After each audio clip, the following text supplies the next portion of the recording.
parte dos pais. Tenho que tirar a máscara porque não consigo falar com máscara, peço desculpa. Assim é audível para quem nos acompanha aqui, a quem lanço desde já uma saudação e também uma saudação a todas as pessoas que nos acompanham online. Raras vezes têm os motoristas a possibilidade de falar em fóruns com esta tipologia, pelo que foi com muito agrado que acolhemos e respondemos afirmativamente ao convite que nos foi endereçado, conscientes da importância de materializarmos aqui, se calhar, todo este diálogo.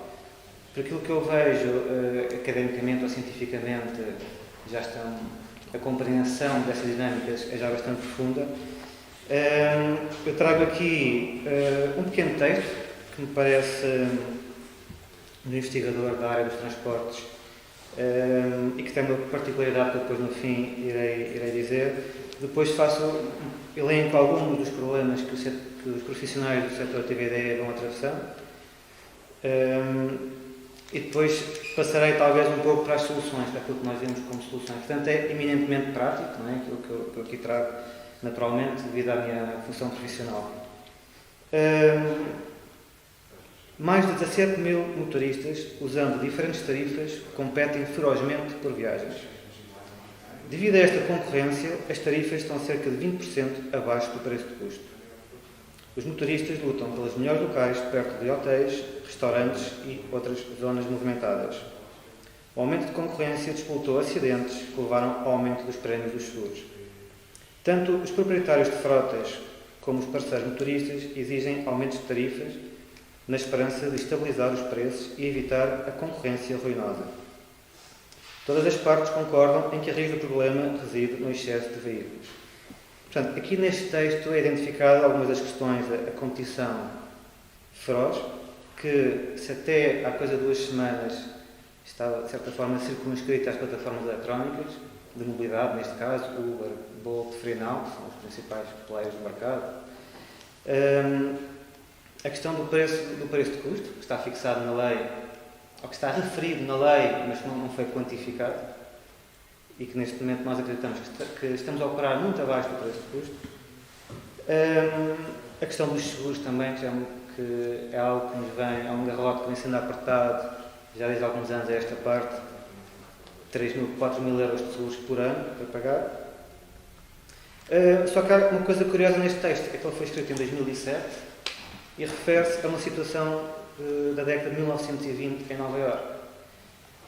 Portanto, 100 anos depois parece que não avançámos muito, porque este texto encaixa quase perfeitamente na realidade que eu encontro todos os dias quando ando na roda, como costumamos dizer.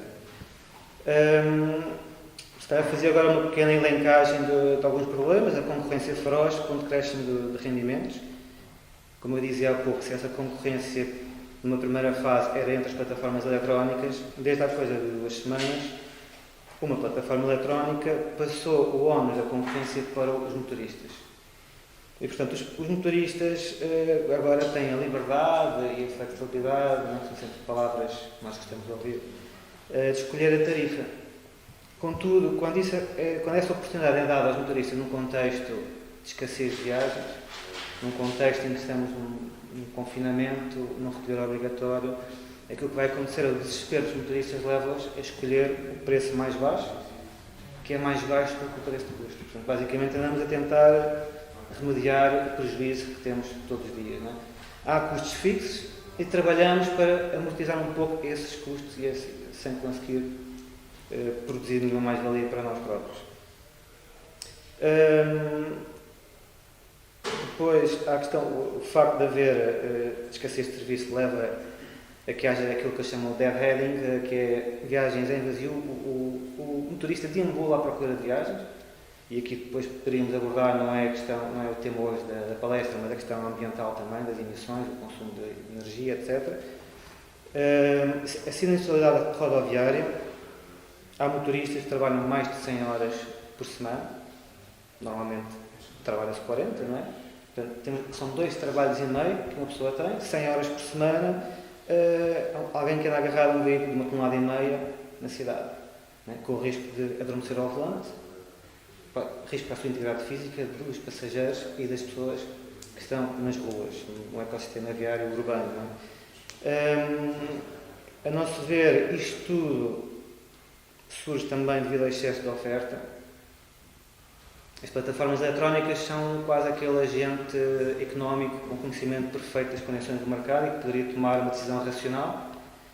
E toma uma decisão racional para si mesmo, não é? Mas completamente irracional para quem trabalha no terreno. Portanto, as plataformas eletrónicas deixam entrar um sem número de veículos. As cidades são invadidas por veículos. Já há diversos estudos, desde os Estados Unidos à Índia, que é o segundo maior mercado do Uber, referem que há problemas de tráfego e de emissões poluentes. Um relatório recente da Union for Concerned Scientists nos Estados Unidos refere que as viagens de ride-sharing têm mais emissões de CO2 do que se a pessoa fosse no seu próprio veículo.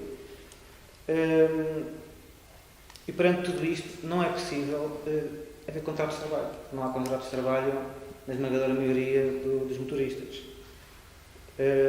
Portanto, é precariedade laboral, é a desproteção social, seguro de trabalho, não há dinheiro para pagar. E depois, cereja no topo do bolo, pode acontecer sermos bloqueados arbitrariamente pelas plataformas. Agora, com esta possibilidade, escolhemos o preço e no desespero de muitas pessoas escolherem o preço mais baixo, muitas vezes há viagens de recolha grandes. Nós estamos num sítio, recebemos um pedido de viagem e poderemos ter que fazer 20 km para ir ao encontro do cliente. Vemos que não compensa a viagem, iremos ter prejuízo e cancelamos a viagem. Se isso for feito algumas vezes, podemos ser bloqueados pela plataforma. Eu próprio já vi o meu direito ao trabalho limitado porque fui bloqueado por essa razão. E isso acontece frequentemente no meio dos milhares de motoristas. Bom, sem querer continuar a desfiar este rosário, nós entregámos recentemente um caderno reivindicativo a várias entidades que fiscalizam o nosso setor, é o que está na Lei 45, a AMT, que é a Autoridade para a Mobilidade e Transportes, o IMT, foi entregue ao Governo e também aos grupos parlamentares. São várias sugestões que temos daquilo que é o nosso conhecimento do terreno. Em 2017, nós fizemos o mesmo trabalho, foi entregue à sexta Comissão Parlamentar aquilo que eram as nossas propostas para a lei. Nenhuma delas foi acolhida, incluindo, até posso dizer de uma forma se calhar mais romântica, tínhamos uma proposta de proteção das crianças, que é o elemento mais vulnerável do ecossistema viário, para que estas tivessem que usar sistema de retenção, e nem essa proposta teve acolhimento. Eu acho que seria fundamental que isso não acontecesse novamente. Mas preocupa-me porque eu tenho acompanhado as intervenções do Sr. Secretário de Estado através da imprensa e muitas vezes a lei Uber, a lei TVD, é dada quase como uma boa prática, um bom exemplo de que Portugal regulamentou algumas plataformas eletrónicas, pelo menos as de transporte, com um amplo debate, né? Como eu acabei de dizer, o amplo debate não considerou quem anda no terreno todos os dias. E como tal, consideramos fundamental que não se repita essa situação. Repito, digo isso novamente. A Lei 45 de 2018, na sua formulação, tem algumas coisas que nos defendem, mas que não estão a ser fiscalizadas. Por exemplo, a lei diz que o serviço tem início quando aceitamos um pedido de viagem. Né? O motorista está sentado no seu veículo, o telemóvel começa a apitar, há um pedido de viagem. Aceitamos e o serviço inicia-se nesse momento. Contudo, uma parte do serviço é voluntário, aparentemente, e outra parte é que é paga, porque nós deslocamos até ao passageiro, até ao cliente, e só aí começa a contar. Portanto, a lei não está a ser fiscalizada. Se essa componente fosse fiscalizada, esta situação das plataformas, desta plataforma que decidiu dar aos motoristas a possibilidade de subirem ou baixarem o preço, e que depois privilegia os motoristas que baixam o preço. Portanto, nós neste momento vivemos um bullying diário, peço desculpa em relação ao tempo. Mas, não, ainda tem um minuto. Um minuto, pronto. Um minuto para falar de bullying. O bullying, nós estamos sentados no nosso veículo e temos constantemente a aplicação a dizer que acabou de fazer uma viagem com um preço mais baixo do que aquele que está a pedir. Considera baixar o preço. Passar 10 minutos, novamente, acabou de perder uma viagem ponder baixar o seu multiplicador. E, portanto, isto está constantemente a martelar a psique do motorista. Não sabemos se é verdade, se não é. Aquilo que sabemos, não sabemos se é verdade, se não é, que temos de facto a perder viagens. O que é certo é que a pessoa pode estar meia hora, uma hora sentada no carro e aquilo começa a fazer moça.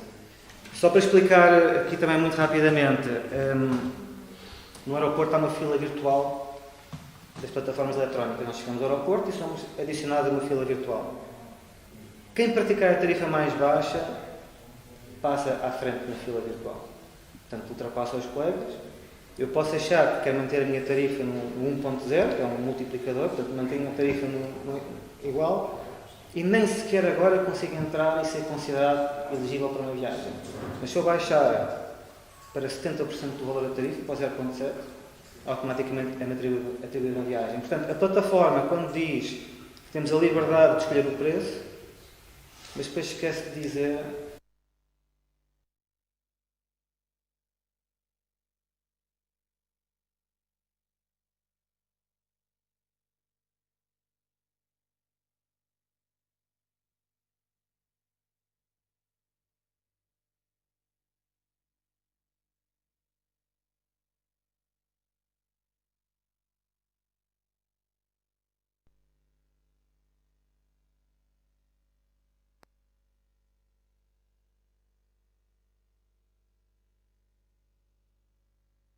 neste momento estou aqui a representar e portanto já sabem o número de telefone e o e-mail, é só marcar a reunião. E queria também, apesar de poder transparecer alguma animosidade em relação às plataformas, nós estamos abertos ao diálogo. Neste caso, o representante de uma das plataformas está aqui, que é o Uber, e gostaríamos de poder falar sobre este tema, porque nós temos que pôr na mesa daqui um bocadinho, para o almoço. Eu tenho 2 filhos, tenho que alimentar os meus filhos. Não posso esperar que isto se resolva com a revisão do leite TVDE daqui a um ano. E, portanto, esta questão do multiplicador do Uber tem que ser resolvida ontem. Sem querer estar a colocar demasiada pressão. Mas... eu também sem querer colocar demasiada pressão. Estamos receptivos para uma reunião. Também podemos ter todo o gosto em trocar contactos. Também vamos poder debater agora um pouco, a seguir. E vemos como é que podemos trabalhar em conjunto para que os profissionais possam ter dignidade no seu trabalho e todos sermos mais felizes. Muito obrigado. E teve direito à tolerância por ser sindicalista. Se calhar, por uma questão até de organização, gostaria de colocar algumas questões de uma perspectiva mais jurídica e algumas questões, se calhar, para serem respondidas pelos demais participantes. Vou começar por vocês, se não se importarem. E a minha primeira questão está um pouco relacionada com a minha introdução inicial. E é para os dois, sinto-se à vontade para responder, e também, obviamente, se sentir essa necessidade, podem responder. Saber se o trabalho das plataformas digitais é o correspondente moderno a formas de trabalho antigas. Estou a pensar, por exemplo, naquela coisa que era o trabalho à jorna, e se as ferramentas digitais são um mero recurso ou se há algo verdadeiramente diferenciador. Talvez o Dr. Tomás possa... Está bem. Eu acho que lá está, voltando ao que eu estava a dizer há bocado, esta questão do falso trabalho independente e do verdadeiro trabalho independente, eu acho que o trabalho ou os serviços que são prestados através das plataformas, pelo menos no caso da nossa, acho que se não são o verdadeiro trabalho independente, não sabem o que é que será o verdadeiro trabalho independente. Porque esta questão ou seja, nós às vezes costumamos dar este exemplo, mas é um bocadinho anedótico, mas acho que traduz bem para uma realidade do que seria um trabalho a tempo inteiro ou por conta de outrem, o que é praticado através das plataformas. Isto seria o mesmo, por exemplo, uma pessoa que trabalha num restaurante, só aparecer para trabalhar quando quer, ou numa das refeições, ou em uma das refeições, ou nos dias em que quer. Quando aparece, diz que só cozinha peixe, e depois tem a liberdade de, no meio de um turno ou no meio de um dia de trabalho, ir trabalhar no restaurante ao lado e cozinhar no restaurante ao lado. Isto, obviamente, é uma coisa que não faz sentido num contexto de trabalho por conta de outrem. Mas isto é exatamente esta liberdade e esta autonomia que o trabalho através de plataformas permite. Ou seja, lá está, não há limitações, não há obrigação de trabalhar, nem muito nem pouco. Não se tem que aceitar serviços, nem viagens, nem entregas. E há até uma diferença, achamos nós que é fundamental, que é as pessoas têm direito a não trabalhar. Ou seja, se não quiserem trabalhar, não precisam de trabalhar. E que isto, obviamente, não é possível noutras modalidades de trabalho. Não é? Por isso, respondendo à sua pergunta, se isto é inovador, eu não sei, lá está, eu não sou um académico, não tenho conhecimento para dizer se é inovador ou não, mas parece-me que realmente, dentro desta lógica do que se entende por trabalho independente, que eventualmente será verdadeiramente isto que deve ser entendido por trabalho independente, que era uma coisa que se calhar não existia antes. Muito obrigado. Coloco agora a questão ao Dr. Marcos Paz. A lei da nossa atividade refere a obrigatoriedade de sermos pessoa coletiva para podermos aceder à atividade. Ora, isso cria automaticamente uma série de responsabilidades com custos. E, portanto, eu não posso dar ao luxo de simplesmente esta semana não apetece trabalhar e tenho uma série de custos fixos que tenho que calcular e que estão sempre a pingar diariamente. Não é? Há pouco falei da questão dos seguros, contabilistas. Se quiser ter um seguro de trabalho, também não vou terminar o seguro durante uma semana e depois voltar. Ou seja, se em teoria pode parecer, né, que eu ponho-me online quando quero, faço uma viagem, depois não apetece. Isso parece muito romântico, mas depois na prática há uma série de custos fixos que temos que acautelar e que, portanto, obrigam-nos a trabalhar. Estes custos fixos também têm a ver com requisitos das próprias plataformas, sobretudo a Uber, que obriga a que sejam veículos de segmento C. Ora, em Portugal, quem é que tem veículos de segmento C novos? Digamos que é um extrato social médio alto. Nós temos que andar com veículos de gamas acima daquilo que é a média em Portugal para poder desempenhar esta tarefa e isso tem uma série de custos que nos obriga a trabalhar um número mínimo de horas para depois termos dinheiro para aquelas coisas que permitem a nossa subsistência, não é? A renda, a alimentação, pegar um cineminha de vez em quando também, não é? Porque não andamos aqui só para a nossa reprodução, não é? Também quero poder ir ao teatro. Nos últimos tempos não tem sido possível e não é por causa do Covid, é porque não há mesmo dinheiro para o bilhete do teatro. Não sei se respondesse a outra. Sim, eu agradeço.